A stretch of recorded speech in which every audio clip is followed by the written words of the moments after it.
This meeting is being recorded.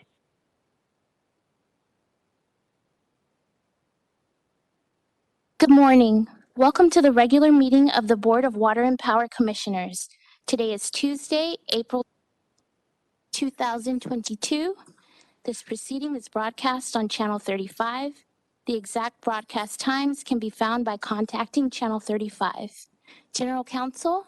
Good morning. In conformity with AB 361, all public comment will be taken telephonically. Members of the public wishing to call in and offer public comment may do so by calling 213-306-3065. Again, that number is 213-306-3065. When prompted, please enter meeting code 249-120-95471. Again, the prompt number is 249-120-95471. You will have 2 minutes per item and a total of 5 minutes for all items. When called on by the board secretary, please state which item you're speaking on, or if you are speaking on general public comment. At this point, I will return it back to the board secretary for roll call. President McCLAIN-HILL, Vice President Reyes, Present. Commissioner BARAD-HOPKINS, Present. Commissioner LEHRER, Present. Commissioner NEEMAN Brady, Present. 4 board members present and a quorum. I will now turn it over to Vice President Reyes. Good morning. Thank you so much for this meeting. This will be my last board meeting, and fortunately, I'm chairing this. Our board president is joining us remotely. Welcome, Cynthia, for wherever you are. I just have a few remarks this morning. Being overwhelmed by all the warm greetings and good lucks and farewells from our employees, our friends, and our allies. But I say, good friends and allies never say farewell. They simply say bye for now. And so I bid you all bye for now as I step down from the LADWP Board of Commissioners and take on the commissioner post at the LA's Board of Public Works, effective May 9th. My last LADWP board meeting will be today, so I welcome that and I will cherish this moment in my life. If you could join me tomorrow at my confirmation hearing at City Hall, I would welcome that. And I will be taking my oath of office as well right after. When I retired at LADWP in 2019, I never expected to set out and make a difference as a public commissioner.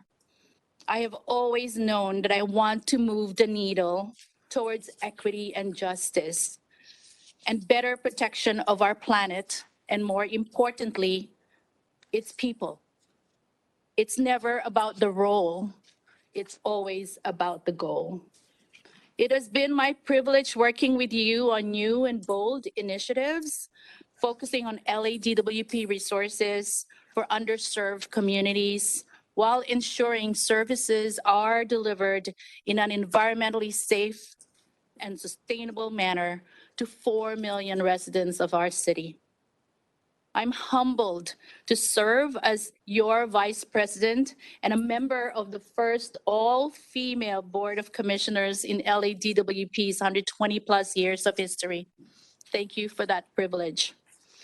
As the philosopher Socrates said, the secret of change is to focus all of your energy not on fighting the old, but on building the new. Despite our challenges, everyone I had the privilege to work with was able to meet, surpass, and sustain the goals that we were tasked with. And for this, I'm eternally grateful. Thank you for making me a better equity warrior and a badass woman leader, learning from and working with and for you. I appreciate the support, guidance, and encouragement you have provided me and my colleagues on the board. I hope I was able to serve you above and beyond your expectations. Having the privilege of working with all of you has been the highlight of my time here at LADWP. While this has been one of the most challenging, rewarding, and all-around exciting job I've ever had, I feel that it's time for me to deeply broaden my experience again and serve in another city commission where my leadership can deliver the transformative goals Mayor Garcetti has laid out at this pivotal point in time. I look forward to working with you on collaborative projects, focusing on infrastructure, conservation, workforce development, sustainability, and innovation. It's been absolutely amazing serving as your LADWP commissioner. I appreciate you all and all you do. I hope our paths will cross many times over. Thank you so much for this privilege. I am overwhelmed. I don't want to be sappy today and cry, but I will later. But I just want to thank all of you from the bottom of my heart for giving me this opportunity to serve. Thank you so much. I'll turn it over to Marty. Thank you. We do have some folks who'd like to make remarks. Shante, are there any public comments on item number 3 that we need to take? This would be the item regarding resolution in your honor. Choose her. I actually think for today's purposes, I'm the public comment. What about that? Good morning, callers. Please state your full name and agenda item number you will comment on. Please be mindful that you will have 2 minutes for comment. Guest speaker? Thank you. Am I the only public comment today on this item? No. Why don't we let the board president go last so we can continue with the rest of the rest of the ceremony. So go ahead and call other commenters, please. Caller Allison Weber, please state the item number you wish to speak on, and you'll have 2 minutes to do so. Thank you. Hello, my name is Allison Weber, and I am giving general public comment. Today, I'm here representing the Keep Long Valley Green Coalition, once again expressing the need for a binding agreement in Long Valley for irrigation. LADWP's removal of water exposed residents to unhealthy dust levels for almost 100 years in the areas surrounding Owens and Mono Lakes. Removal of water from southern Mono County in Long Valley could lead to more dust and health problems, not to mention more time and money down the line for LADWP. We appreciate the continued watering of the leases in Long Valley and believe that the Board of Commissioners understands the mutual benefit on both sides. LADWP ratepayers have already had to pay millions to mitigate dust at Owens Lake, and every year we must look at dust issues at Mono Lake as well. By establishing a commitment to continue to water Long Valley, based on that year's snowpack, LADWP can work with local residents to ensure not only the health of the area, but their own future time and money. We understand that promises of water are more difficult now than ever, but guaranteeing a small percentage of available water being extracted from the Eastern Sierra first goes on these wetland habitats and meadows, recharging groundwater and the local watershed before going to LA is an investment for both of our communities. Mono and Inyo counties don't need more dust. LADWP doesn't need to be owing more money in lawsuits and drag public relations.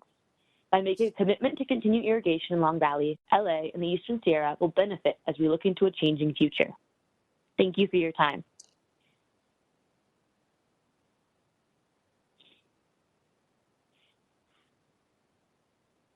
Thank you. Caller from the area code 213 with the last prefix 03. Please state your full name and the item number you wish to discuss. Wayne from Encino, all items in general public comment.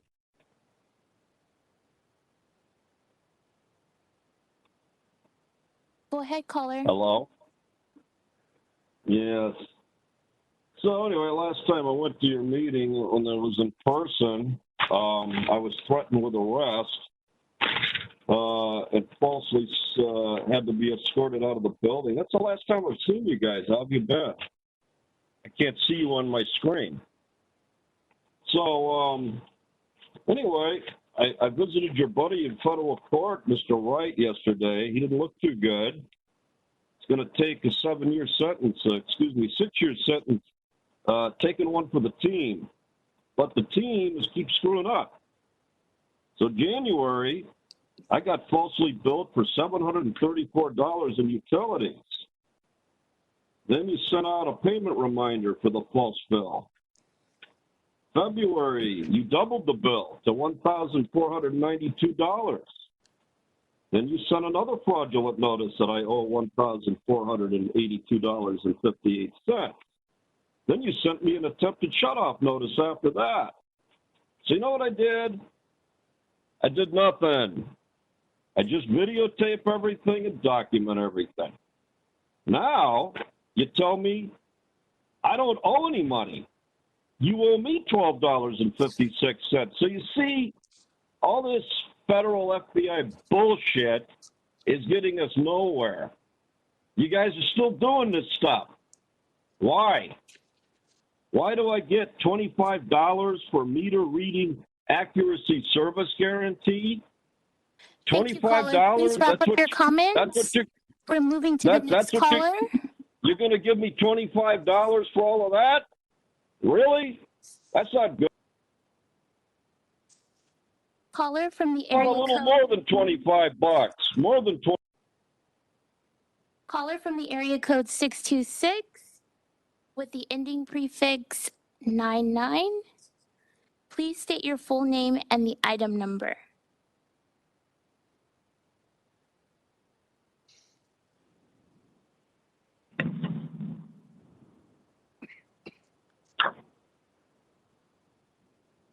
Next caller from the area code 949, ending in 92.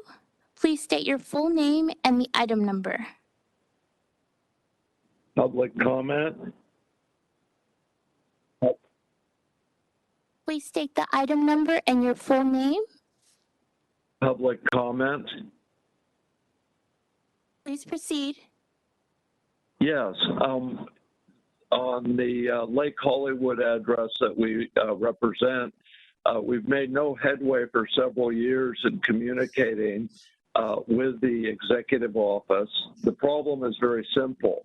We appear to get different treatment, substandard treatment, to those people that are low income and in a different geographic area of the city of Los Angeles, also customers of DWP.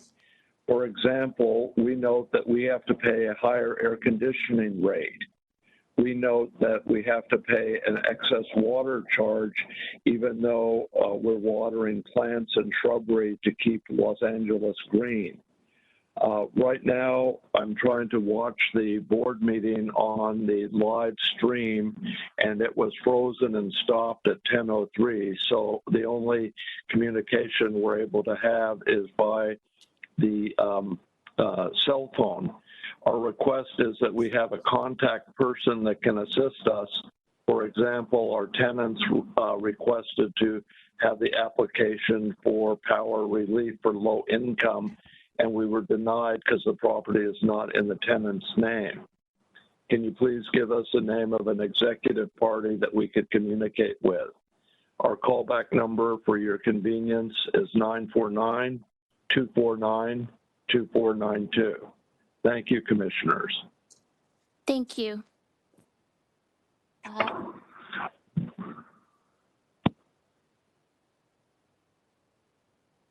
Guest speaker, please state your name and the item you wish to discuss.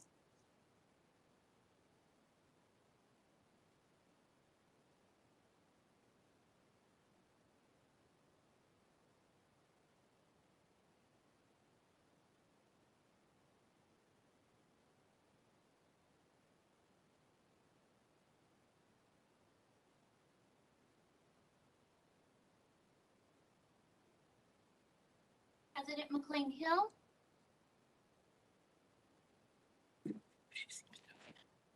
President McCLAIN-HILL?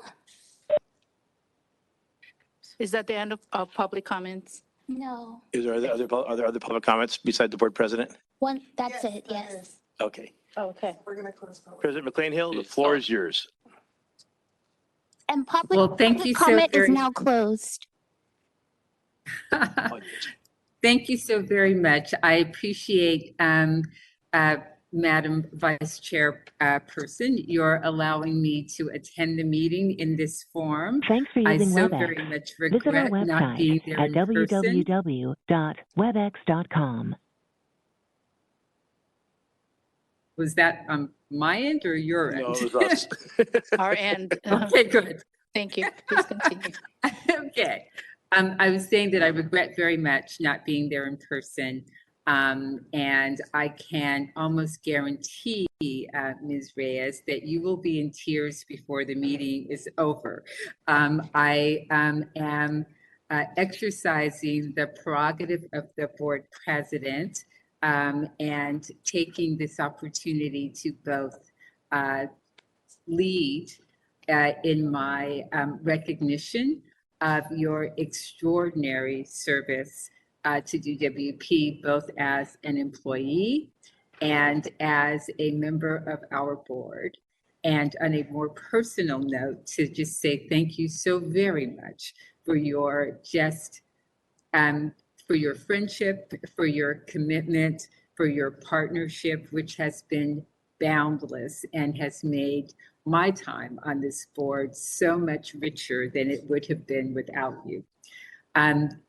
I'd like to take this opportunity to read the resolution into the record that has been prepared for you and that I know will be voted on by the members present, if you will permit me.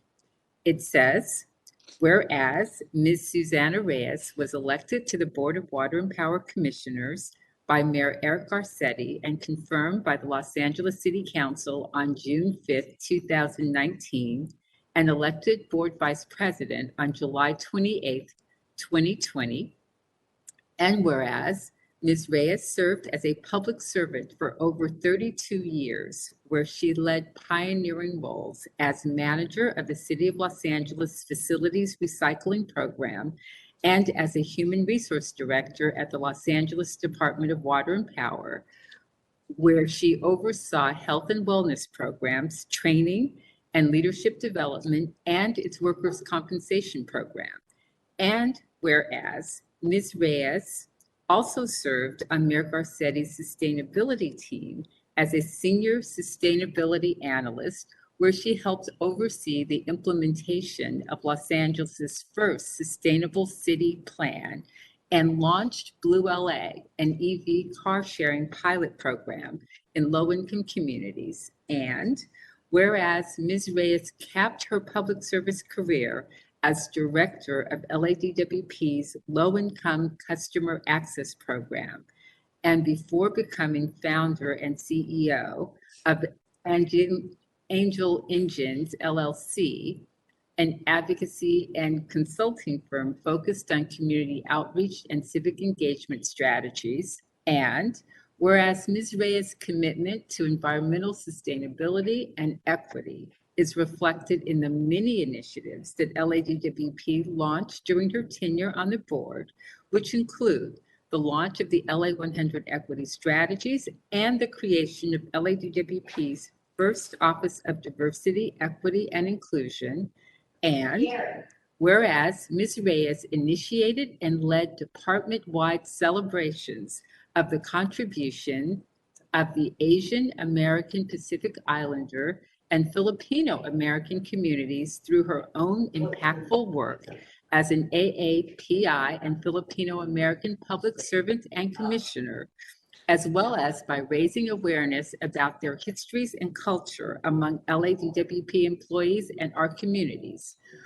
Whereas Ms. Reyes throughout her career has been a trailblazing leader, where she was the first Filipina American and the first LADWP retiree to hold a seat on the board.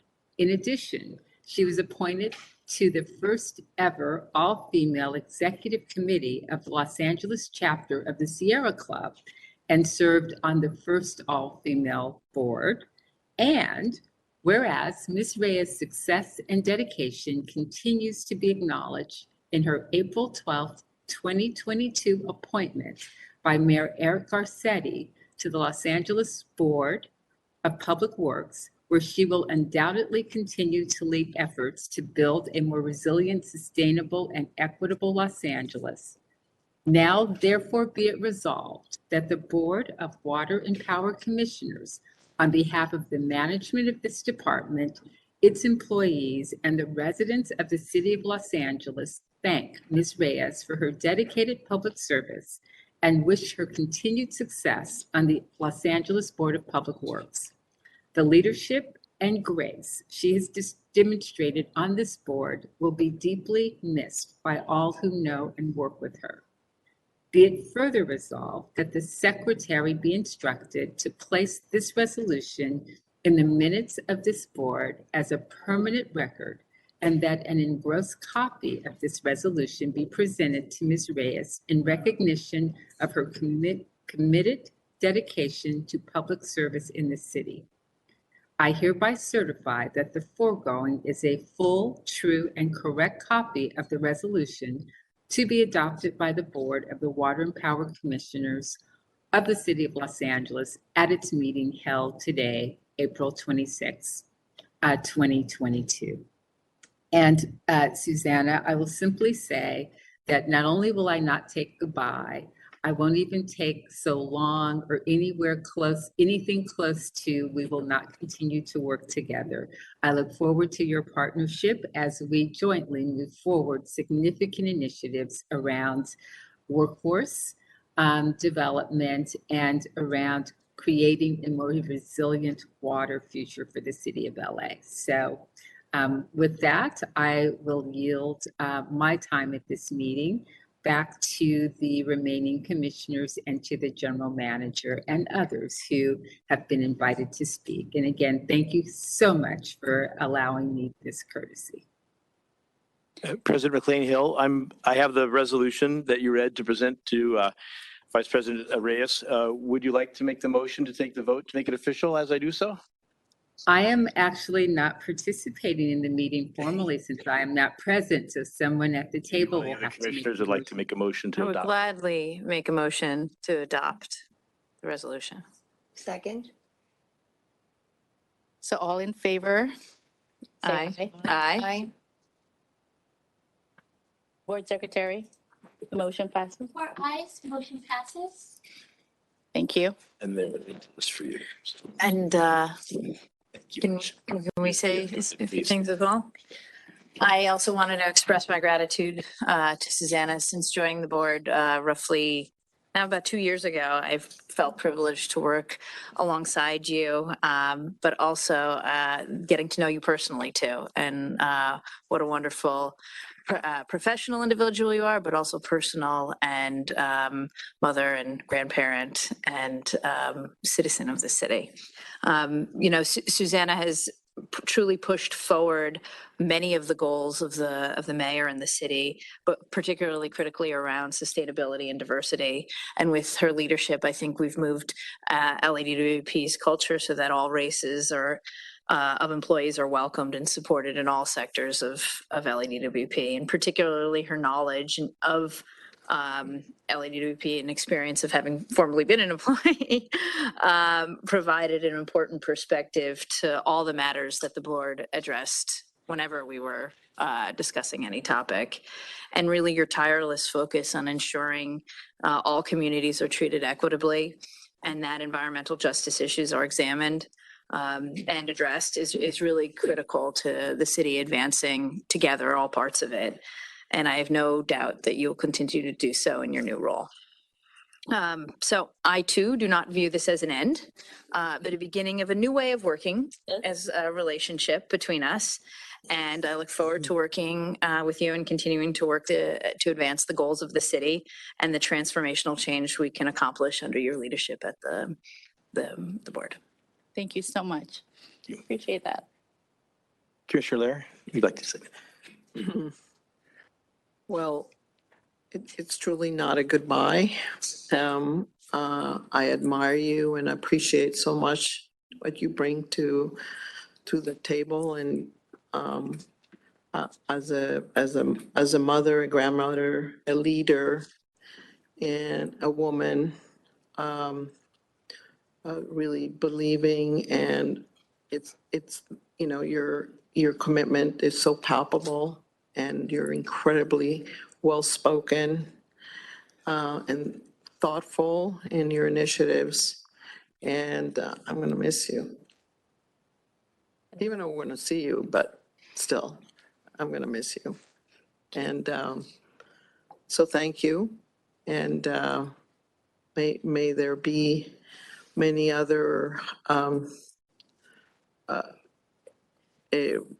family members that I know might be joining leadership opportunities. So thank you. Thank you.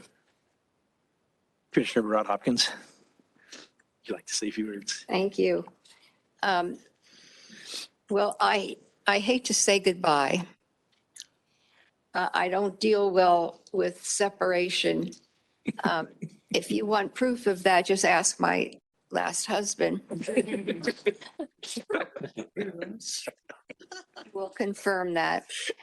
But I really hate to see you go. I hate to say goodbye. I just have enjoyed being with you and seeing your face, and it's just it seems too soon to see you go, and would love to have you here longer. I love your compassion and the way you really talk about the people from different areas, and that they need to be well served, and I think that that's important, and I think that that keeps us on point and on track, and I think that that's very helpful for all of us to be kept on track that way. And I wish you every good luck and good fortune in life. Now that I've met your grandchildren, you've got your hands full, and they are really cute. But I hope to see you soon, and that we can continue our friendship. Thank you. Thank you so much. Thank you. We do have a couple special guests we would like to say a few comments. The first is Heidi Hiroka from the water system on behalf of Aspire. Heidi? Thank you, Marty. Take your mask off if you like. We can hear you better. Sorry. Thank you. I'm better. Yeah. Hello, my name is Heidi Hiroka, and I'm here on behalf of the Asian American, Native Hawaiian, Pacific Islanders supporting progress, inclusion, respect, and empowerment, also known as Aspire. Thank you.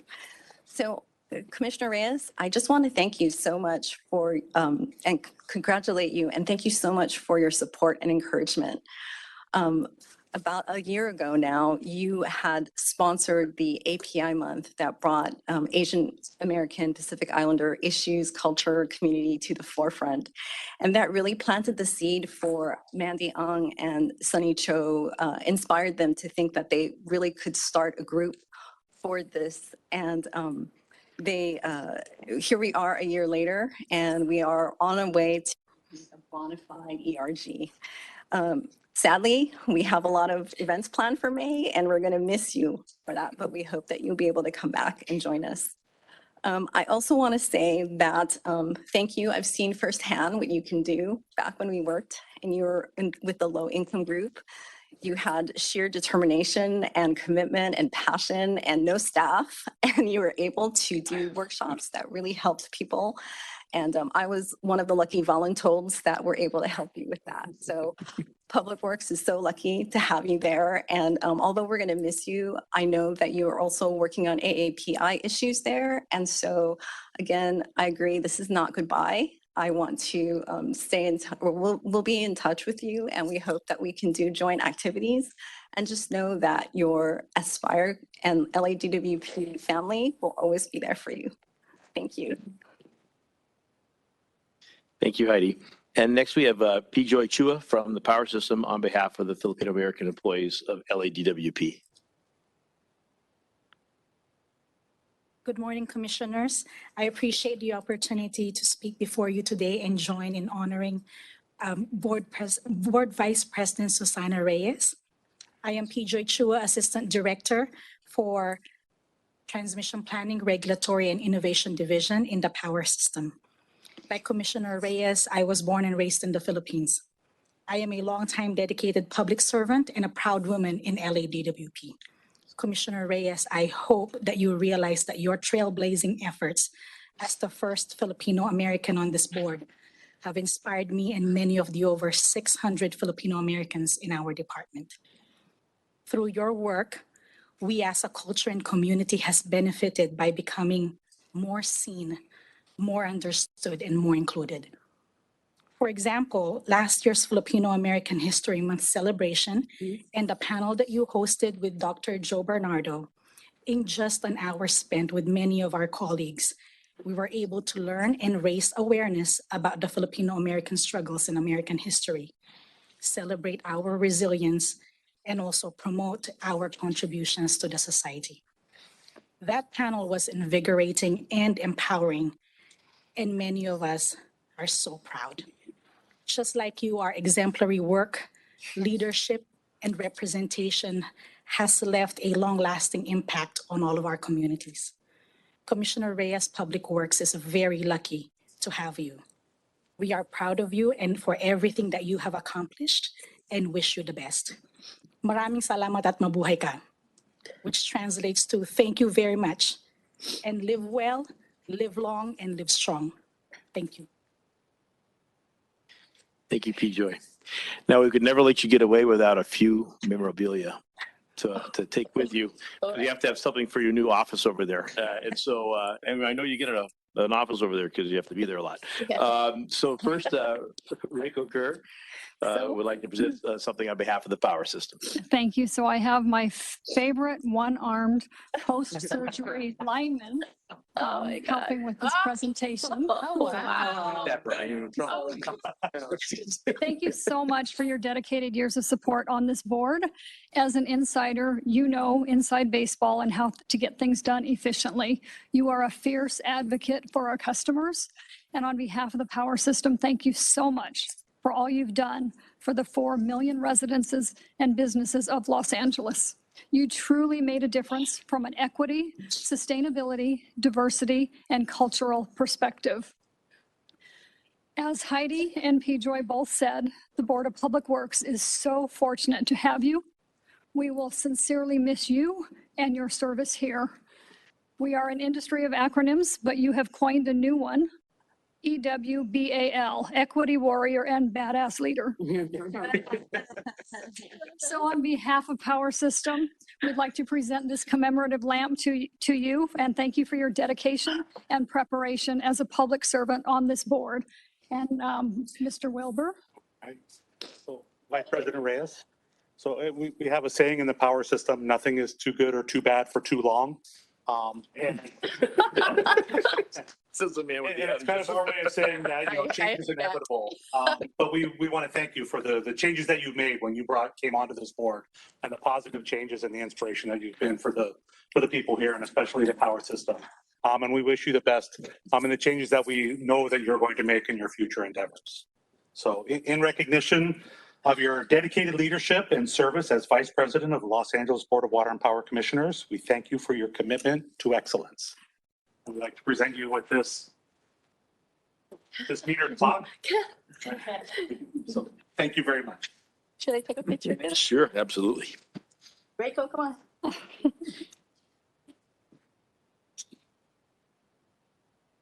I didn't care. His broken arm. It was heavy. Yeah.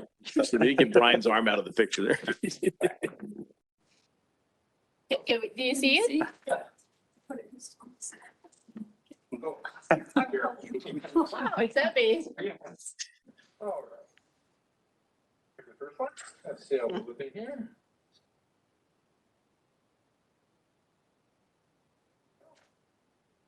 And one more time. There. Excellent. Thank Thank you so much. Thank you. Thank you. Is that all right? Thank you. Yes, nobody makes lightweight gifts here, that's for certain. And speaking of that, out of brass, we have someone Collins has a gift from the water system. If you don't mind. Oh, thank you, Russ. Oh my gosh. Yeah, we do pull out all the toys here, so can't be outdone by the power system. So we have to come up with something. It's good competition. So, Commissioner, first of all, I want to let you know that I really appreciate all the time that we work together. First, when you were a department employee many, many moons ago, and now as a board vice president, it's been nothing but a joy to work with such a professional. You know, when I was thinking about all the things you've done, you know, when it comes to leadership in the water industry and providing us with clear direction and directives on what to do, to your involvement with diversity, equity, and inclusion. You have been a champion for all the employee resource groups, not just the Asian American group or the Filipino group, for all the groups. And believe me, everybody has noticed that. And they really do appreciate your efforts and your support of every single one of these groups. But also all the work that you've done more recently, I would say, with the tribal, you know, groups in the Owens Valley, the tribal nations up there, all the work you've done in forging a path for us to move forward and hopefully bring the department and the tribes closer together in working in harmony.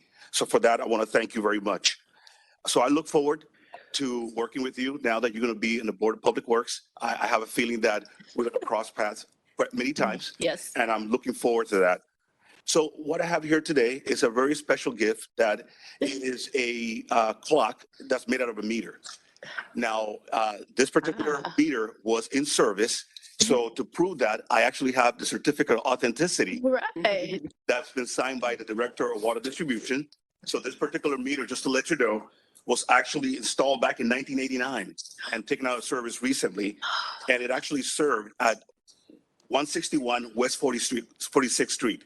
So that basically tells you that this is, just like you, a viable member of the water system. Thank you. Vintage. I'll leave the little certificate for you. And I also want to let you know that, you know, I really have appreciated also taking the time to know you as a person. I recall the last time we went up to the Owens Valley, we had a long conversation during the holidays about the family, and you talk about the best place to get a good lechon. Yes. See, I remember that. Correct. So on behalf of the water system familia, I want to say thank you for your service and your leadership. Thank you so much. And so I just want to make sure so we don't have any lawsuits. That meter was replaced with another meter. It wasn't just taken out of service. Just clarify that for us. Thank you, Councilor, for clearing that up. Yeah, Thank you. I appreciate that. Want to take a photograph? Yeah,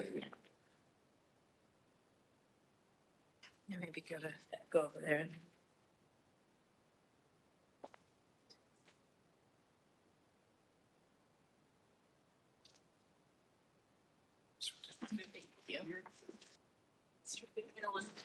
Here, so. They're heavy. Oh, yeah, sure. Well. Oh, that's Over here. over here.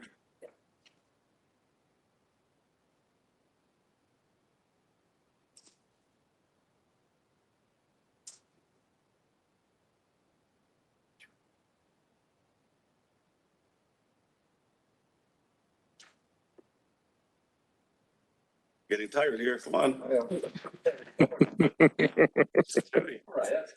Got it. Thank you. Thank you.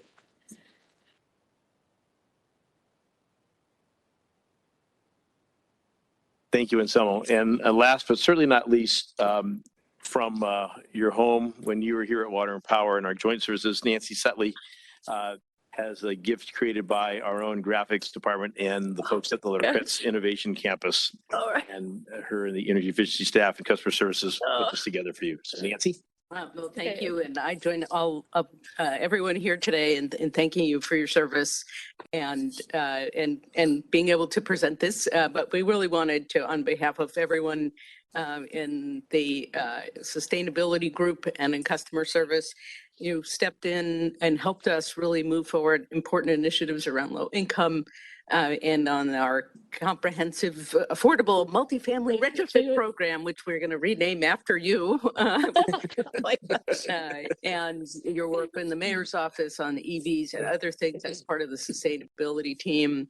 Everyone here has spoken of your public service, but you are truly one of the great leaders in sustainability here in Los Angeles, both as an employee of the city, as a commissioner, and in your time in Sierra Club, really pushing LA to be more sustainable. And I know you will be able to do more with that at Public Works. By the way, I submitted a 311 request around illegal dumping in my neighborhood, so I can get right on that. Noted. So this plaque, as Marty said, was made at the LaCretz Innovation Campus that I know you've spent a lot of time at in the Advanced Prototyping Center out of a block of reclaimed wood designed by our own in-house graphics department, and on behalf of the energy efficiency staff who worked on this as well, and everybody here, we wanted to say thank you. And also, just in case the lights go out at City Hall, we have some LED battery backup lamps that you can use in an emergency. We've got a couple of them here. Thank you. So you'll be all set for your time on the Board of Public Works. But on behalf of everyone, I'll say on behalf of everyone in the joint system, we really appreciate all that you've done and all that you will continue to do. Thank you. Thank you. Want to take a photograph with Nancy?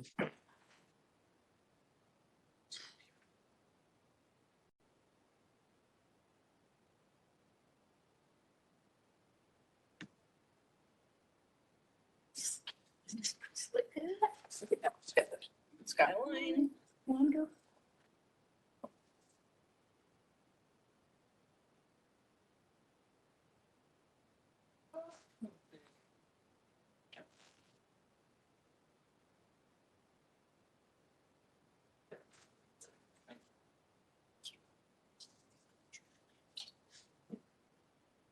Thank you, Nancy. So before I ask if you have any final comments you'd like to say, it's my turn just to add a little bit. And there's a lot of things been said, and they're all very true. But on behalf of all the employees here, I want to thank you. I think Commissioner BARAD-HOPKINS mentioned how passionate you were, and I think if the one thing that strikes us all is that the passion you've brought to the things that you care about and have taught us that we need to care about as well.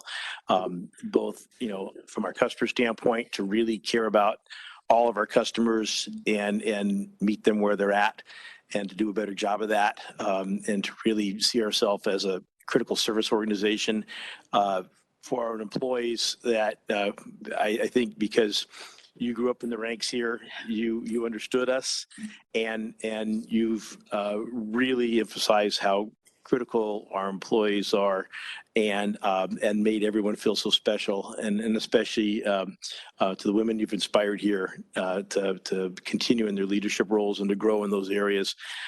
It's everything you do and say is so heartfelt and so inspirational, and I think that the passion that you've brought to the things that matter, to issues of the environment and the people we serve, has been a lesson for us all. And I think it's really sunk in. And I'm sorry to see you go. It's a much shorter career than your first one here, but although I wouldn't want to wish anyone 30 years on the board, but not for free.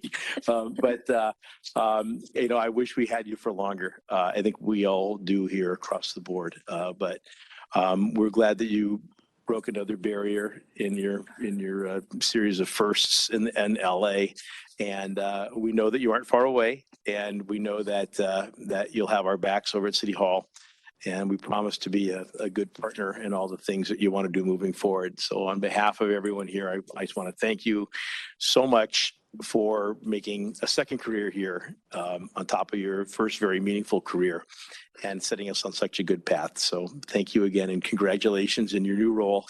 I hope it's as rewarding as this one has been. So I'll turn it back to you.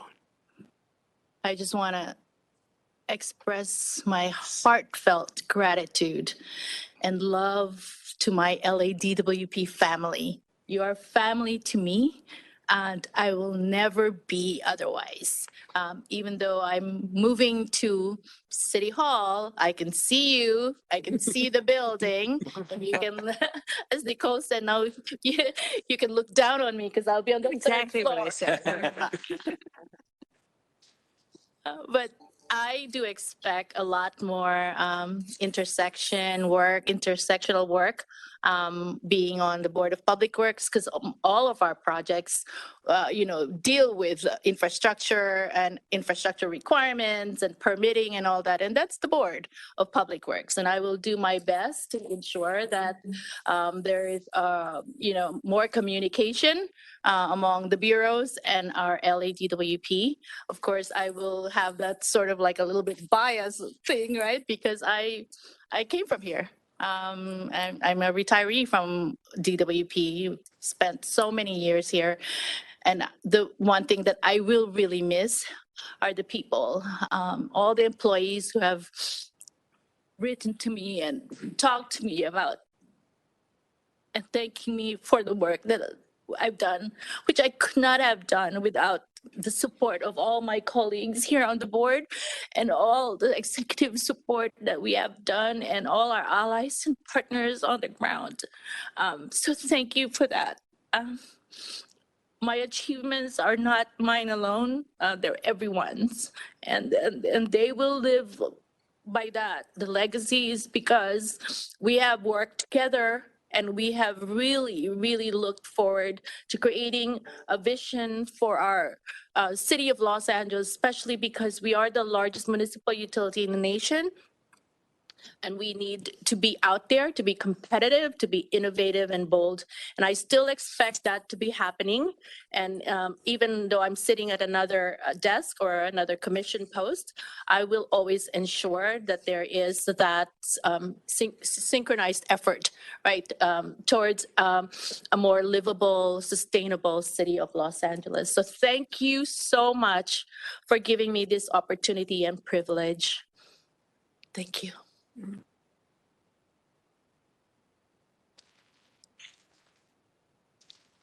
Madam Vice President, I think you may want to take up item L3.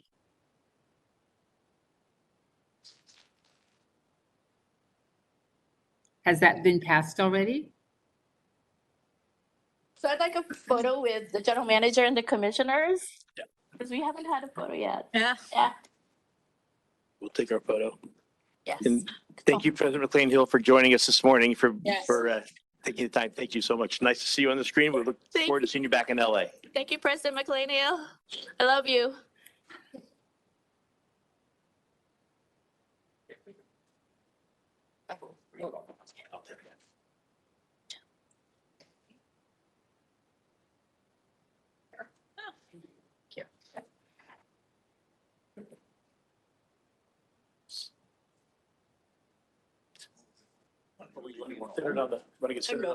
Yeah, on that. I'll take the commission. Right. This way just a little bit. All right. You let us know. Okay. All right, here we go. All right. Okay, here's the first one. Good smile. Let's go. Look in here. Okay, you go again. Good smile. And one last one. Big smile. Excellent. Thank you very much. Thank you so much. Thank you.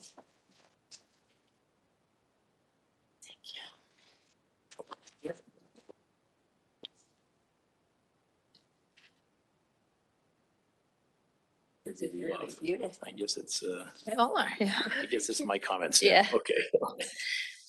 So we now resume a normal agenda item. We're going to go to item number D, which is the report or briefing by the general manager and chief engineer, Marty Adams. Thank you very much. I'll try to be brief. So just a couple key important things to note. Last Saturday, we had our annual Nature Day event at Chatsworth Reservoir. It was the first time in 3 years we'd had a chance to be there. Commission Vice President Susana Reyes was there and was interviewed by EPRI, who was there doing some work on pollinators and a story involving Department of Water and Power efforts.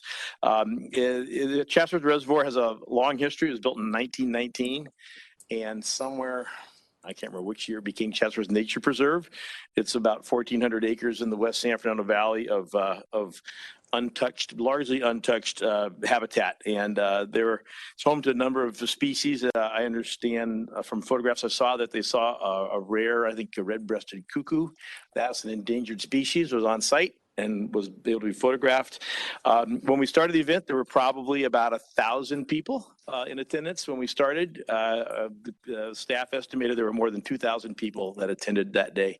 And so it was a great event, and we're looking for not only our annual event, but also opportunities to open up for other maybe seasonal events during the course of the year to celebrate all 4 seasons at the reservoir. We also had a blessing by one of the Native American tribes that Chatsworth Reservoir was part of their home centuries ago, and so they had a blessing and prayers to start the day off, and it was a very good day, and we had a lot of staff here that showed up as well. So I want to let the board know that was a great success. And Selma is going to give us a very quick update on water supply and snowpack and just what's on tap. We want to just give a few words about what's going on with the latest situation. Yes, thank you, Marty. So good morning, commissioners. Once again, at your last board meeting, we provided you with an update on the poor supply and the storage conditions in the state, and also the limited capabilities that Metropolitan Water District has to move water in their system to cover our entire service area. The record drought conditions and limited supply from the state water project, combined with the lack of conveyance infrastructure that I mentioned before, are basically not adequate for us to be able to have access to all the water that we need here in Los Angeles. The state water project dependent areas of MWD's service territory are all impacted. And unfortunately, the state of LA happens to be one of those 6 agencies that's impacted by this. In the coming months, the State Department of Water Resources will be delivering health and safety supplies to the state water project dependent areas, which includes the state of LA. MWD plans to augment the state's health and safety supplies with MWD supplies through its limited capacity to deliver to the impacted agencies. However, even with these supplies, there's still a significant supply-demand gap. As a result of the forecast gap, MWD is proposing by its board today, actually, to reduce the demands and preserve remaining supplies in the dependent areas by doing 2 things. The first one is declaring a water shortage emergency condition exists in the state water dependent areas. The other is to adopt a framework for an emergency water conservation program for the state water dependent agencies to reduce their demands or face penalties for not staying within their allocation. It is anticipated that enforcement of MWD restrictions will start on June 1st, 2022. As for process, when the MWD board approves this action, I will be conferring with the general manager on our recommendations to go to a higher phase of the City of LA's Emergency Water Conservation Plan. And Marty will finalize his recommendations to the mayor.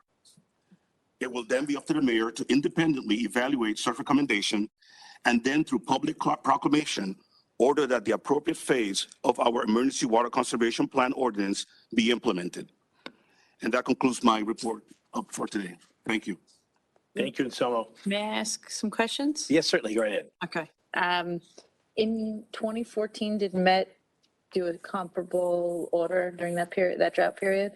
Or not 2014 particularly, but have they issued this previously? And I would imagine in 20. I don't believe it's ever been done before. Okay. And what does enforcement mean? Enforcement mean ensuring that the customers are sticking to whatever, conservation requirements are set. For example, if it's limiting the number of days to water, the agency is responsible for ensuring that people are complying with the days that they're supposed to limit only. Okay. And then this recent rain that we received, I understand there was quite a bit of snow in the mountains. Did that improve our situation at all noticeably? It improved it a little bit. I can speak to the Eastern Sierra, which is where the LA Aqueduct gets its water. And we received, I think in the Mammoth Mountain area, approximately 15 inches of snow. That translated into 1 inch of water, and that's it. So it was nice to see it, but not a whole lot to make a big difference in the water supply picture. And is there anything that we should be preparing as a board as it relates to Met's upcoming decision? I think as a board, what's going to happen, Commissioner, is that we will recommend to Marty, who will then recommend to the mayor. But I think for us moving forward, it will be the board sending a clear message to all our customers that we need to comply with the water conservation ordinance. The City of LA residents have done a great job conserving. As you well know, we currently are in phase 2, which limits watering to 3 days a week. So we already have seen, a great commitment by our customers. And what we're asking is that they redouble that commitment and that it go further into water conservation. So I think a clear, consistent message by the board is really what's going to be important. Okay, and then have we increased, I see Joe over there, have we increased our messaging or will we increase them that much further? Yes, Commissioner, at the last meeting when we did discuss this and explain that we would be launching significant customer communications, both paid and earned in social media to make customers aware of the new regulations when they go into effect. Okay, so you're still in the waiting part. We have actually, we began a whole advertising campaign about $750,000 late last fall. Some of that messaging is still out there and still in our communities. We continue to push earned media opportunities. Every time we put out a press release on the drought, we get requests for interviews, and Samo's done a whole bunch. His staff as well, been very cooperative. Univision just called late yesterday, wants us for either today or tomorrow. So we're maximizing as much free media as we possibly can to get on the airwaves, both radio, TV, and then also and then maximizing also our social media, waiting for these new regulations if and when they come to then push them out. We're looking at late May into June to start pushing that. Okay, thank you. Okay, thanks, Anselmo. Next, Nancy's going to tell us a little bit about our participation in the Better Climate Challenge with the Department of Energy. Nancy.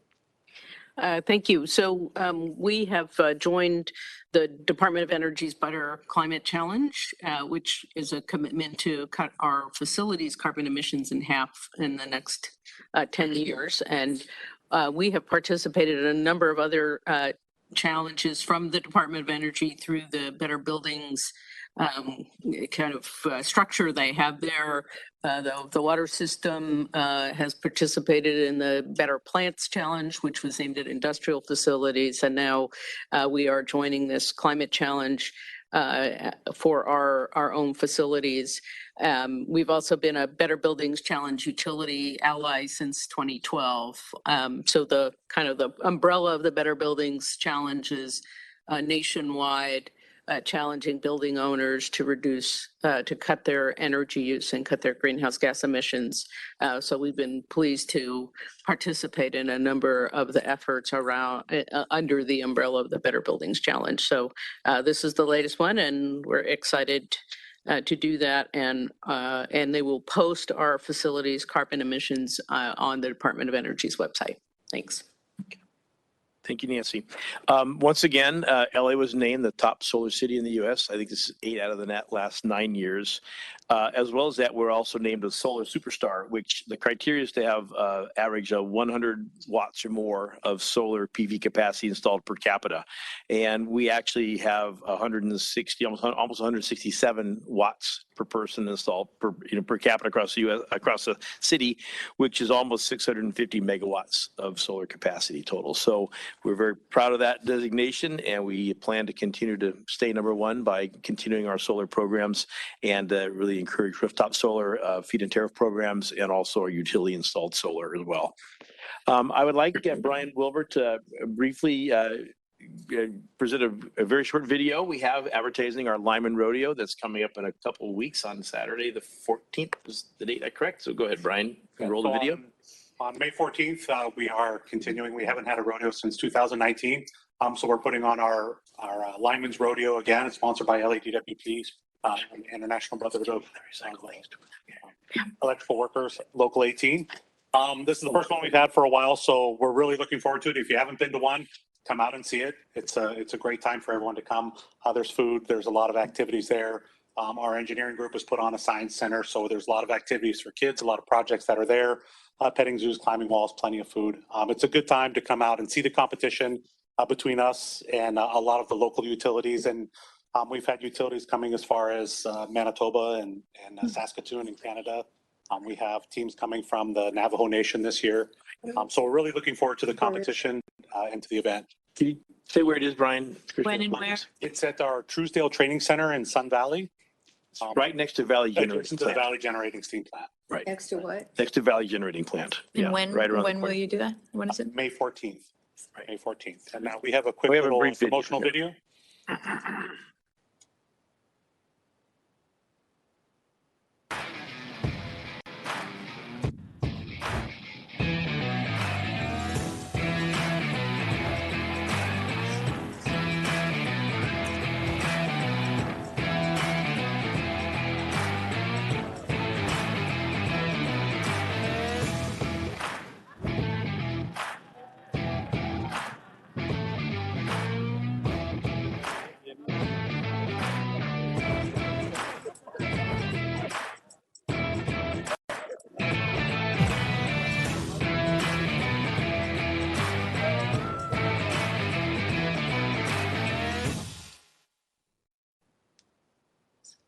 Like you said, if you haven't been to one, come out. It's a great event to come out and see, and for the line workers to be able to really show what they do on a daily basis. So thank you.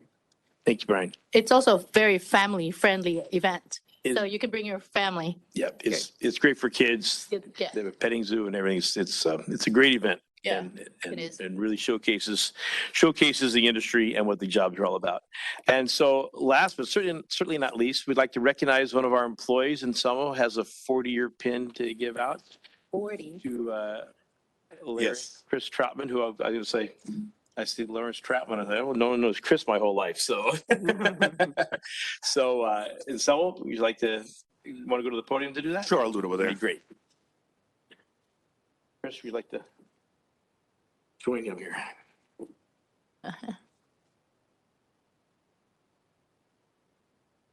Good morning, Commissioners, once again. It is my honor to present this 40-year pin, service pin to Mr. Lawrence A. Trotman Jr. for his service to the City of LA and the Department of Water and Power specifically. Mr. Trotman, who, as Marty said, is affectionately known as Chris, started his career in the water system on December 8th, 1980. At that time, he was a construction equipment service worker. Chris has been promoted to increasingly and more responsible positions in the water system as a mechanical helper, a water utility worker, a waterworks mechanic, a senior waterworks mechanic, and a waterworks mechanic supervisor. And in November of 2020, he became the senior waterworks mechanic supervisor.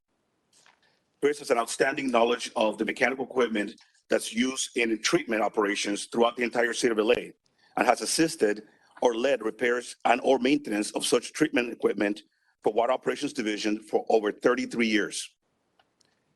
Chris is considered an expert in troubleshooting, repairing, and maintaining water treatment mechanical equipment. Chris has decided to retire on May 1st, and on behalf of the management of this department, I also would like to thank and commend Chris for his pending retirement as a highly dedicated, motivated, employee-oriented, senior supervisor who embodies LADWP's values of professional excellence, leadership, and commitment to safety, and extend our best wishes to him and his wife and the rest of the family for a productive, healthy, and long retirement. And I could tell you that before I even saw Chris today, I knew that sometime in the near future, he will be, enjoying a nice exotic vacation in some kind of warm, exotic place. I guess Hawaii, because that's where his daughter lives. But I guess he's got some other plans and then hit Hawaii. And you can see he's dressed for the occasion already. And I can tell you from a personal note, I've known Chris for the last 8-9 years when I was assistant director in water operations. And the one thing about Chris that I always appreciated, he's very direct and honest with you, very respectful, but his knowledge, especially the filtration plant, there are probably nobody else in his classification that knows as much about what happens there. And whenever we have issues, everybody goes to Chris to get the answer. So we're going to miss you tremendously, Chris. congratulations to your retirement. I'm going to give you your pretty cool 40-year pin, which has 4 diamonds. So you get to wear this then when you retire and you're sitting on the beach in Hawaii. Yeah. Right? Just make sure you wear a shirt when you pin it on, okay? Too many of those pins. You have a couple of words? I know you all got the blank look in your face. My birthday is Christmas Day. All right. So that's where Chris comes from. It's been an honor working here. Thank you guys for allowing me to have this. It's the best place to work. And as you said, Ms. Reyes, it's family. And it's hard to leave this. But thank you very much. And it's an honor. Thank you.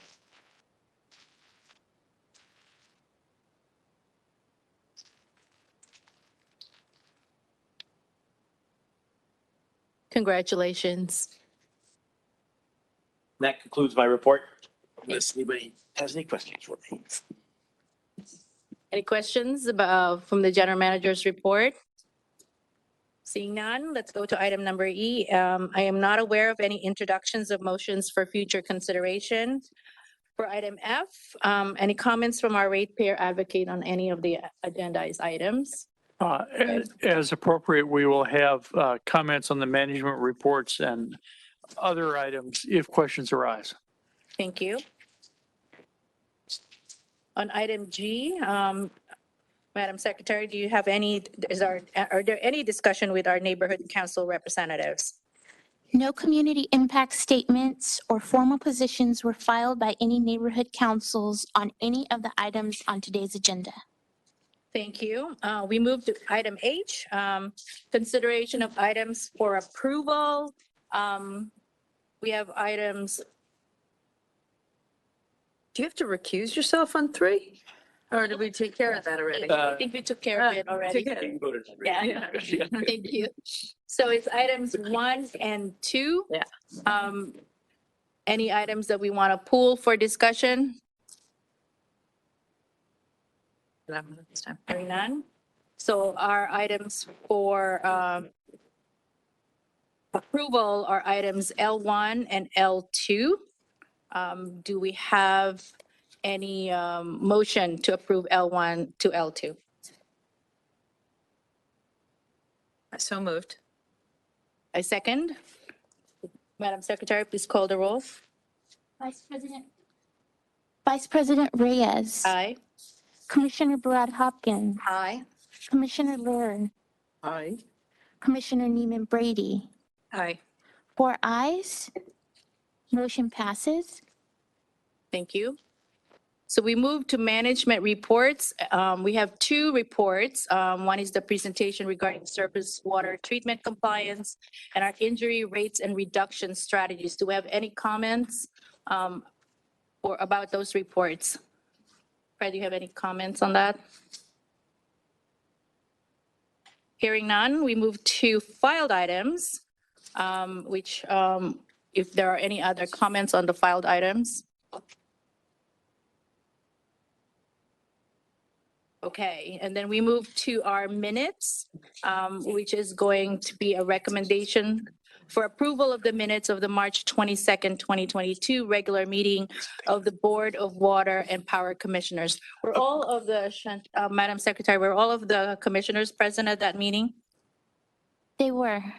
Okay, so we take the vote on that one, please. Sure. Do I have a motion to approve the minutes of March 22nd, 2022?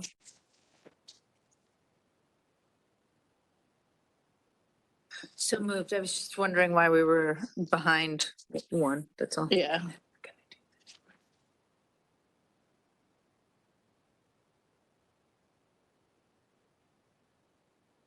Okay, so we have a motion. I second.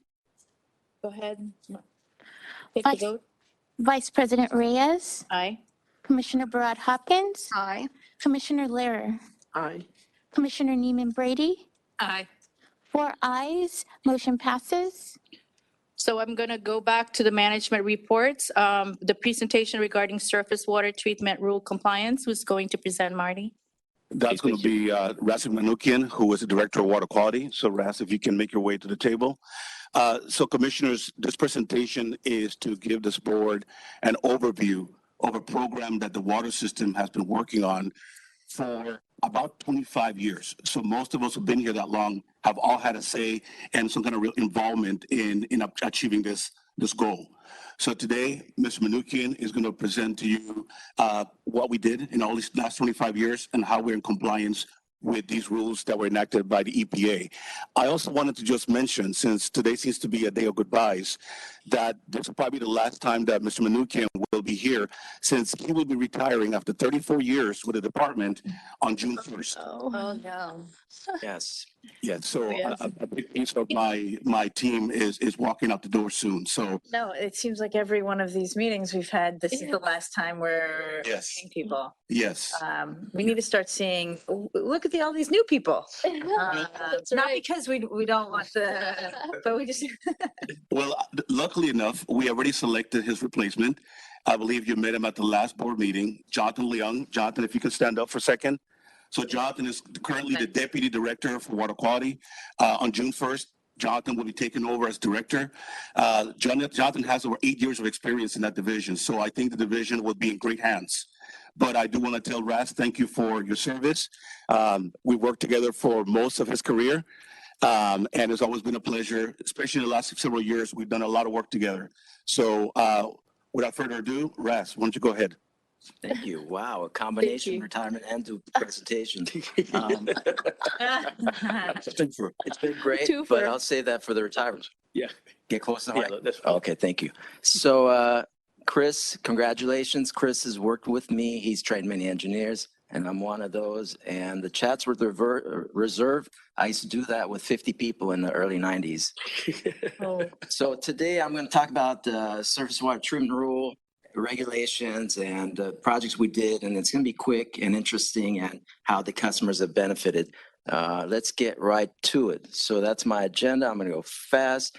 Here's the regulations over the last 100 years. As you can see, in 1914, there was 2 regulations, and now we're looking at 120, and you can see the curve in the last 30 years is steep, and we had to comply with a lot of reservoirs and facilities. The blue represents state regulations, and the gray represents federal regulations. And the most significant one in the middle is the Safe Drinking Water Act, which I'll talk about shortly. So here's an example, a picture 100 years ago. They were drinking from common water cups from the fountain and found out that you're passing on disease when you do this. So the first, and this is so relevant today with the COVID business. So the first regulation that passed was let's not drink from the same cups. You know, chlorine, 1974 Safe Drinking Water Act. Chlorine has been a miracle cure in the 20th century. And we chlorinated up to 1987 when we built our filtration plant. So all we were doing is settling particles in reservoirs and just adding chlorine. In 1987, we built our state-of-the-art filtration plant, improving water quality. And I do want to say in the 80s and 90s, when we first started, we did a lot of cement lining. As you can see the pipe right there, how we improved that, and that's taken to the customer. The first surface water treatment came out in 1989. We had a lot of reservoirs in the city that it basically said you can't have open reservoirs where runoff comes in and you got birds flying or animals around once you've treated it. So we had to cover reservoirs. The first one we did was Hollywood Reservoir, and we placed. In 89 was when that regulation was passed? Yes, okay. But they give us time to comply, and it took a while. So Toyon, 2 30 million gallon tanks, and Hollywood serves the central city area. Encino, a 3 billion gallon reservoir that served the South San Fernando Valley. As you can see how the water can degrade being out there like that.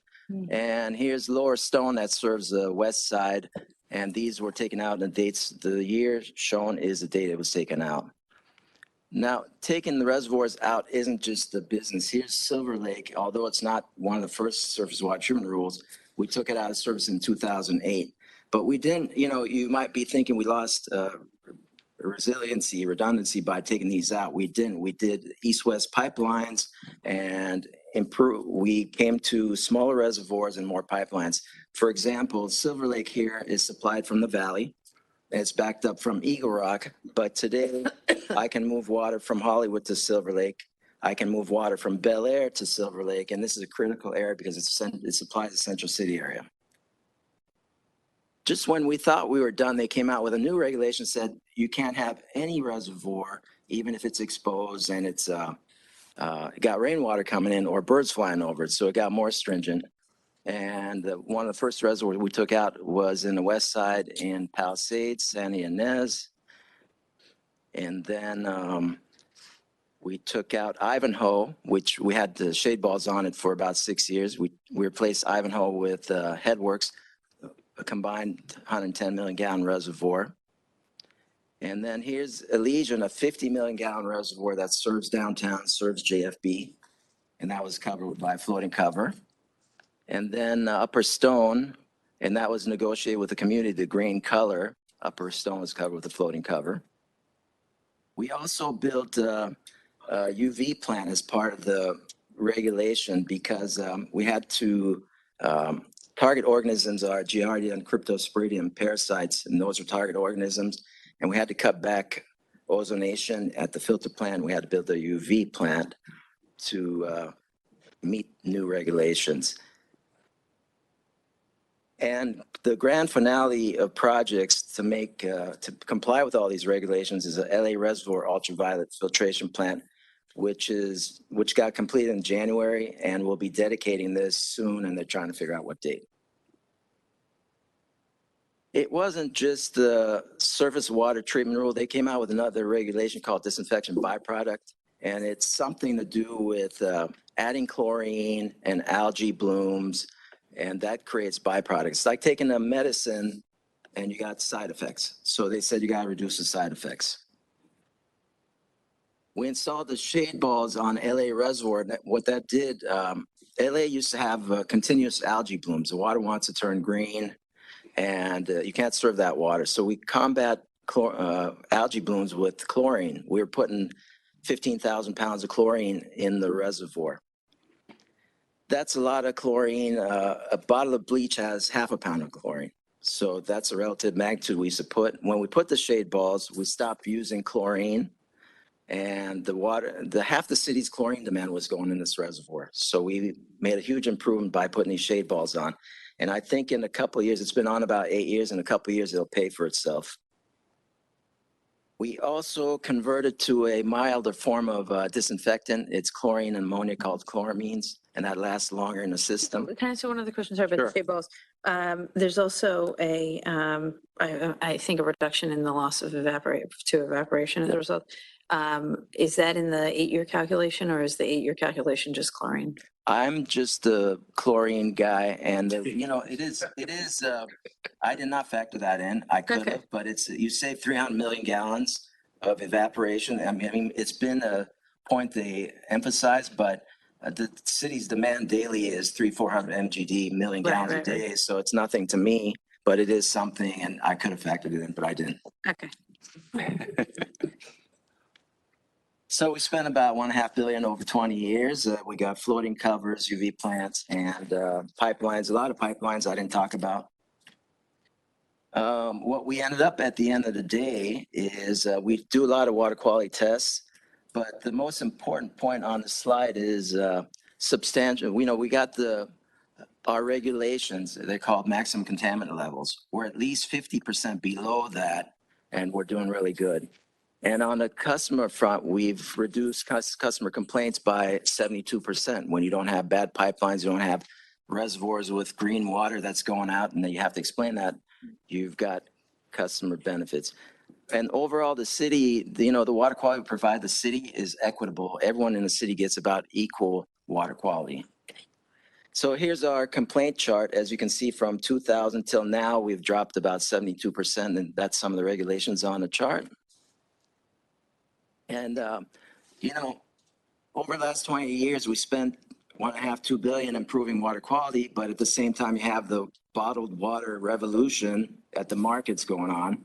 And now we're in a position to backpedal and show our customers the water quality is good and where we're going. We do water quality testing.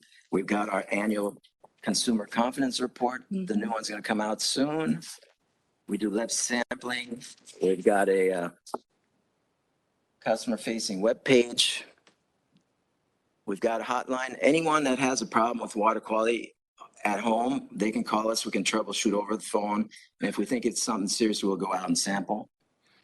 We're working on a hydration initiative program that the mayor initiated. We're doing over 200 drinking fountains at rec and parks, convention center, and at the GSD General Services buildings in the city.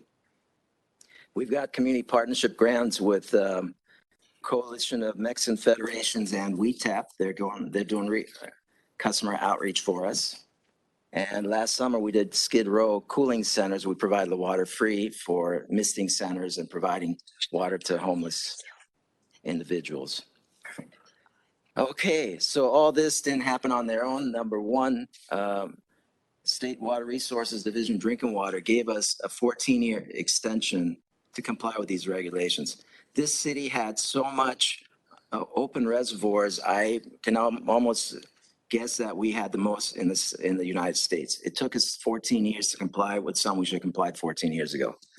All divisions were involved, communication, public affairs. We've got grants and loans from the feds and the state, or we couldn't have done this in 2008-10. We were getting low interest money to push these projects, and that was right in the middle of all of it.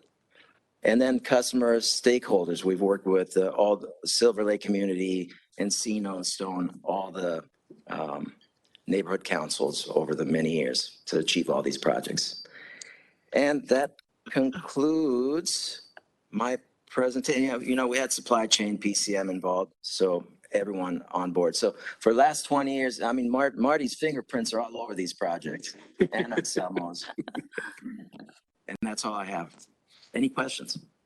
I just have a more of an overarching question with the Biden Infrastructure Act, right? There's a lot of monies involved in taking the lead out of our water. Yeah. How do we foresee tapping more resources from that funding? Is there a plan? Are we looking to having an action plan on removal of lead or any other infrastructure that we can use those funding for? Yeah, we have regulatory affairs in my group that follows all that closely. So any funding that can be tapped for our customers we're looking for that. But as far as lead goes for the department, we've removed all the lead on our side. When we sample, our water doesn't have lead. But when you go on site, you do have some lead hits. But the West Coast is different from East Coast. Biden's monies, you know, they're very clear. On the East Coast, they have completely a lead water line that feeds the house 100% lead. Over here, we don't have that. We have faucets with some lead content. We've got meters with some lead content, which we've removed mostly. And then you got some solder and copper that's got lead content. So the content of lead on this side of the United States is much less, and we're typically below the regulations. So I hope, you know, I'd like to see all customers, especially galvanized pipe that, you know, in underrepresented community, the galvanized pipes need to go. If there's money for that, we need to tap it. But it's not complete, you know, what's coming out of Biden administration isn't completely clear yet. If there is, we'll be pursuing it. Or your successor will. My successor, Jonathan? yes. That's Looking at you. Simba will handle it. Simba will handle it. We have codes here. Thank Okay. you. Any other questions? Thank you. Thank you, Raz. You're welcome. So just one thing to let you know. So we are looking at a dedication for the LAR UV plant that Raz mentioned. I believe right now we're looking at May 2nd, Joe. That's the tentative date. So once we get that solidified with all the other folks that are being invited, we'll let the board know. And if you happen to have an opportunity to stop by, it will be great. It's wonderful. Thank you. Will it be named for someone? Not at this point, no. My name's available. Thank you, Raz. Thank you, Raz. So we're going to item number 2, the presentation regarding injury rates and reduction strategies. So presenting today will be Dan Ashelman. He was recently promoted to one of our higher level electric service managers. He's with Power System Safety and Training, so he will discuss the injury rates and strategies to reduce them. I believe this may be his first presentation. Be gentle with him because he's got a long career ahead of him. Thank you, Rico. Yeah, Welcome. thank you. And yeah, I Welcome am on board. one of those new faces, right, that were discussed. So All right. yeah, I'm glad to be here. And also the name you see up there, Nazir Fazli, I work very closely with him, and we look forward and thank the board for taking this presentation and the board's interest in our employees' safety. So with that, we'll go into our presentation on injury rates and reduction strategies. So on this slide here, this is from our last presentation to the board. We presented some of our SMART goals to improve safety performance and reduce injury rates and lower workers' comp costs throughout LADWP. Today's presentation is an update to that effort that we are engaging at safety. And the Office of Corporate Health and Safety has worked very closely with personnel and met with executives in the AGM level to start this with all of these divisions that you see represented here on this slide. And just in those meetings, we discussed injury rates and some of the reduction strategies moving forward. And it's some of the details that we covered in that data was specifics around the injuries, where the injuries occurred, the specific employee groups that they were occurring to, who got injured. We looked at the details around why it occurred and really dove down into specific types of injuries that our employees were receiving. It's important to note as we look at these rates here, these are useful for comparison with other utilities and also useful for comparison within the department as we look at other divisions. But what we needed to do is do a deeper dive into the data. So what we're going to show here in the rest of this presentation is specific injury data. And it's also important to note that these divisions here that we see represented, they have some of the greatest challenges that they face with the types of work they do and the very broad spectrum of hazards that they faced associated with this work. This slide here is the SMS, stands for the Safety Management System that Nazir Fazli presented last year. And this is really, it revolves around this plan, do, check, act cycle. It's a systematic approach based on this SMS plan, and it was developed by, like I said, Nazir Fazli, who is our Chief Safety Officer. In the past, we have taken an umbrella approach as a company, and what we want to do now is have specific data-based solutions. We want to look at the reasons and try to focus our efforts so that they're not diluted. In this new approach, it really required us to do a deep dive into data in a way that we haven't done before and look at these specifics with the injury. So right now we're currently in phase 1 of this, which is the planning stage. And during that stage, like we already said, we met with the AGMs that represented each one of these divisions and the systems that they oversee with water, power, and joint. From there, we shared the injury details, and then we got their support in those meetings and also met with the directors that represented those 5 divisions that we saw on the earlier slide. And in each one of these steps, we shared data and got the strong support and commitment of managers and executives at every one of these meetings. We really see the next step for us moving forward out of this is engaging our most valuable asset, which is our employees. And we want to do that with labor as well. And we see that being essential is that we need to better understand the challenges that they face and the things that they deal with on a daily basis. So we hope to, and out of that plan, come up with, or out of that meeting, excuse me, a plan that comes up with solutions to the challenges they face, but in a way that's a little different than we've done in the past. We want those solutions to be tied to the data that we found. And so that, again, we're not diluting our efforts, but we're really meeting with them and including them in the process and developing steps to move forward. And we want those solutions to be measurable, which is another thing that we haven't always taken into account in the past. If we can't measure our solutions, we don't know how effective they are. So as we measure those solutions, as we follow ourselves around in this plan, do, check, act cycle, we see how effective they are, and that gives us the opportunity to adjust. Some of them we hope will be successful right out of the gate, and we can broaden our usage of those and maybe find other areas that they can be effective. And if we have solutions that aren't as effective, we can make adjustments there. Really, the thing that ties this plan together is what you see in the center. It's continuous improvement. This is a cyclical process. We don't really see this ever ending, but we have to always be engaged, engaging our employees, managers, and in a safety-focused way. Just to give a brief example of this, one of the groups that we looked at, just to walk you through this process, we saw a large number of knee injuries. So we engage managers with those knee injury stats. We talk with them, develop solutions, engage the employees, come up with those solutions in a way that we can measure them, and then implement those, check them to see how effective they are, and then circle back around and make adjustments as needed, with the end goal being 0 knee injuries. We have done this with these 5. Our hope is to grow this again, right, with every division within the Department of Water and Power.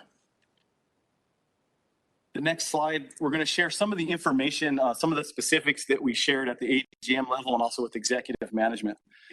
So what we're looking at here is a snapshot of the power system. The boxed in areas show the data of the divisions that were focused for us. And let's just take a look at power transmission and distribution. For example, we see in the yellow bar 147 injuries. Again, these are specific injuries that were workers' comp cases. In the gray bar next to that, those are the injuries that rose to the level where we had to report it or record it with Cal OSHA. So generally the threshold for that is those injuries go beyond normal first aid. It's just to give, talk about exposure hours here. It's important to just highlight that exposure hours and high hazard work, they can often account for these higher rates of injuries, as in the case that we just highlighted with PTD. They fare reasonably well, even though they've faced the hazards of working with live electricity and working at extreme heights. This next slide shows some of the data that we covered with the water system. In the boxed area, that is water distribution. And as with all these slides, and it shows that, and as with all these divisions, right, the hazards can vary pretty broadly. In some groups, the hazards can be more predictable, while in other groups that work in public areas around traffic, for example, the hazards they face can be more dynamic, and the measures that we need to mitigate those can be more challenging. But we strongly believe all the hazards can be mitigated through careful planning. This slide, we see joint system, and what we have boxed in is meter services and field ops. Again, the green bar there shows the workers' comp cases, and the gray shows the actual cases that we had to report or record with Cal OSHA. And we're going to use this as a little bit of an example to show kind of the drill down that we've done into these data specifics. So as we look now, we're looking specifically at meter services and field ops. And this tells us kind of the who of the injuries, right? This shows us a specific classification of employees that have the greatest challenges, and their injury numbers reflect some of those challenges. We hope to use this as to further, again, drill down and see where we need to focus our efforts. This next slide, we look a little bit closer and identify, where or to what part of the body those injuries are happening. We see that, the foot injuries and back injuries are a real challenge for this group. And we are slicing the data down even further than we're doing here. We're looking at other key points, such as, the work locations, the age of our employees, years of service. That metric really speaks to the experience our employees have. And that can help us target additional measures like training, right? As we have new employees come on board and people promote into supervisory roles, it helps us structure training and resources to help them be safe and successful in the roles that we put them in. And you're just showing here the specific body parts, but they can also be combined, right? One person can have a foot and a back injury at the same time. Yeah, that's correct. That's right. There's some metrics that we have that show multiple, but right, this breaks it down, this metric that we're viewing. Just break it down by body part, okay. Yes, it's by specific body part. Thank you. This next one shows us, as we look at those specific body parts like back and foot, we now see that the injuries they're sustaining, most common is a strain injury, followed by bites and stings and sprains as we work on down. This really helps us to focus our effort on when we engage our employees and have that discussion, we can talk through, they're going to know very well and best how they receive these injuries and be able to help us talk through the challenges they face. So we see this as being one of the key elements as we engage our employees and labor. This next slide shows a few of the images that just kind of depicts the challenges. Again, this is meter services and field ops that we're looking at. These are the challenges that our employees face that as they daily go out there and read our customers' meters. We can see that, for example, overgrown shrubs where they have to be able to see that meter to get an accurate read on it. And there could be, hidden things, maybe sharp things like broken glass, for example, or insects in there that could translate into some of those sting injuries. Uneven footing, crowded meter rooms, side yards that have a lot of obstacles that they need to navigate to get around. So this is a good snapshot of some of the challenges that they do have. And we want to work through each one of these. And this is a kind of a drill down into meter services and field ops. We will not only be doing this with all the other 5 divisions that were mentioned here, but really our hope is, like we said, to grow this across the entire department for all of our employees. And encourage you to take this time to highlight other areas like street services and sanitation that SUSANA should hear about now. That could, like one of these photos definitely looks like we could use some street services support. Yeah, thank you for that. And that is good, right? These are the public areas that our employees have to walk over. And we do see that there is a lot of that translates directly into a lot of these injuries that we see. So not only for our employees, but also for the public. So thank you for that comment.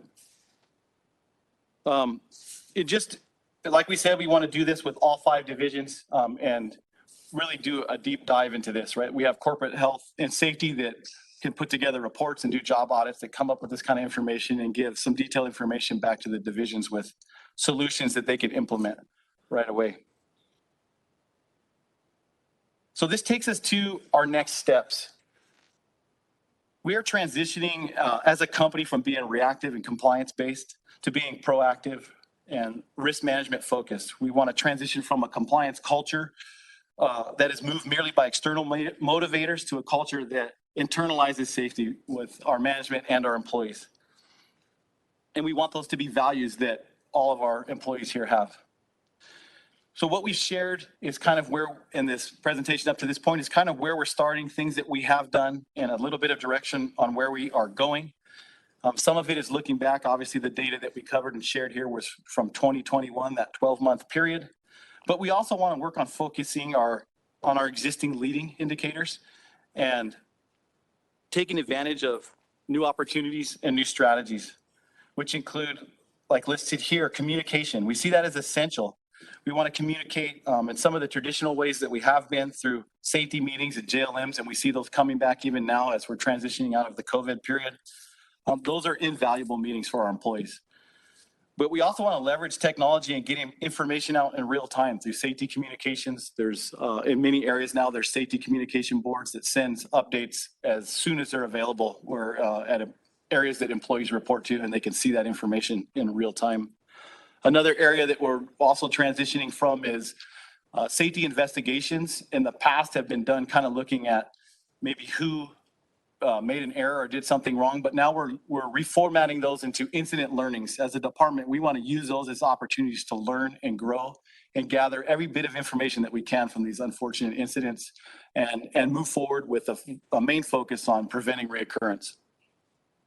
Crew visits, we see that as with a focus not only on improving safety conditions, but identifying and correcting unsafe behaviors, and doing so in a way that opens lines of communication between our supervisors and our employees. They see that as an opportunity to move forward in safety. Job hazard analysis with a focus on the work being performed, the hazards involved, and mitigation techniques, and teaching our employees how to identify those hazards so that things aren't being missed. That is their best and first opportunity to correct these hazards. Job safety audits, we've kind of touched on that with corporate health and safety. They perform these regularly. They have a lot of information on how to do that, and they provide valuable reports out of those audits. But also they are actively leveraging new technology. They have a new motion capture technology that can be used simply by an employee recording with a mobile device, a video. It goes through that video, it goes through the software, and it can capture field ergo techniques and show the employees in ways that they can make improvements to that. And it shows them specific parts of their body that are being strained or where they may be receiving injuries. So it's a good coaching tool for our employees and a way to use technology for that. Safety meetings that share, information of past accidents. We do engage in those frequently, but we want those to be a place of meaningful discussion for our employees, a venue for interaction and a conversation. We're looking always at new training opportunities, like using technology as an additional format. We're looking for on-demand training opportunities, and some of that has been created through Cornerstone, but we're also looking for additional ways. We see that as being especially useful in some of these complex tasks that our employees perform and then they're not performed on a regular basis. They can pull that training up on demand, review each step in that process immediately prior to them, executing that task. So this kind of wraps up our presentation. We see this again tied together by the process our focus is continuous improvement.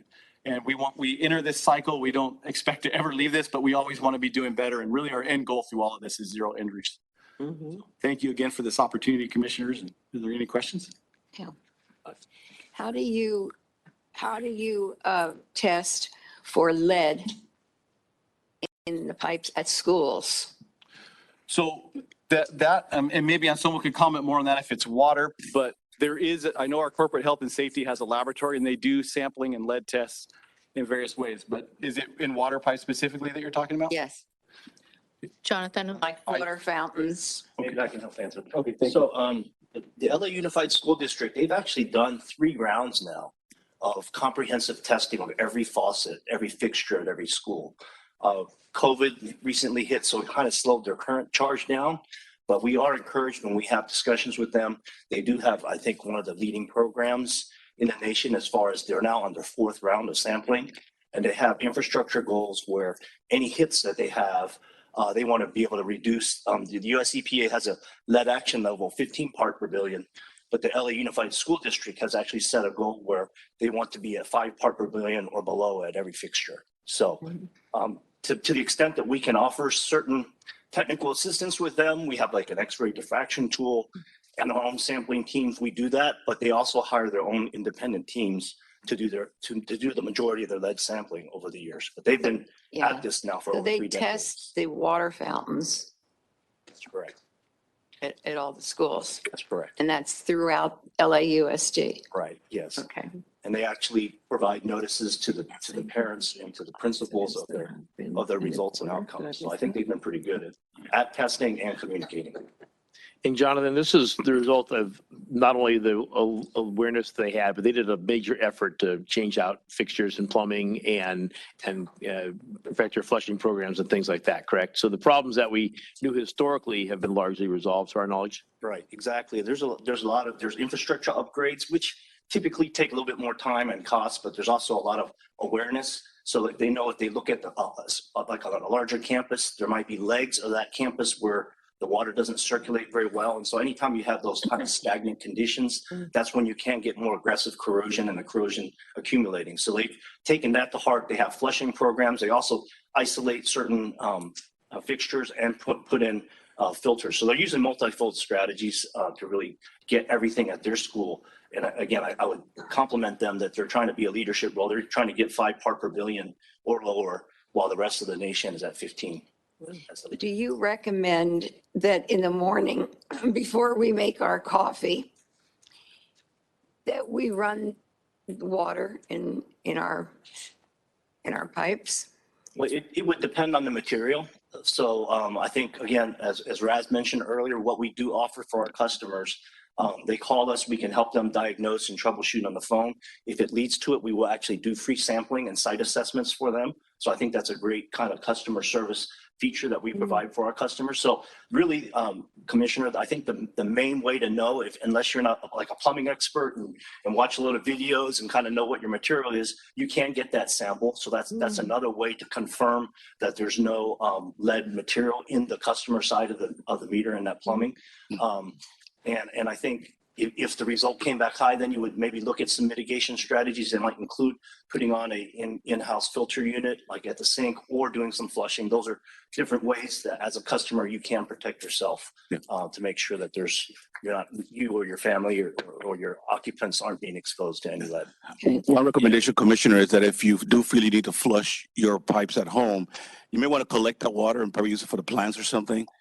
Especially being that we're in a drought, I think the idea is to conserve as much as we can.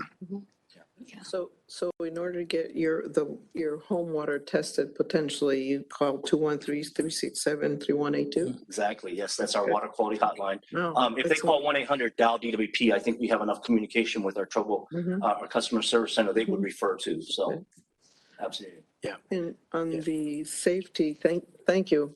Thank you on the safety.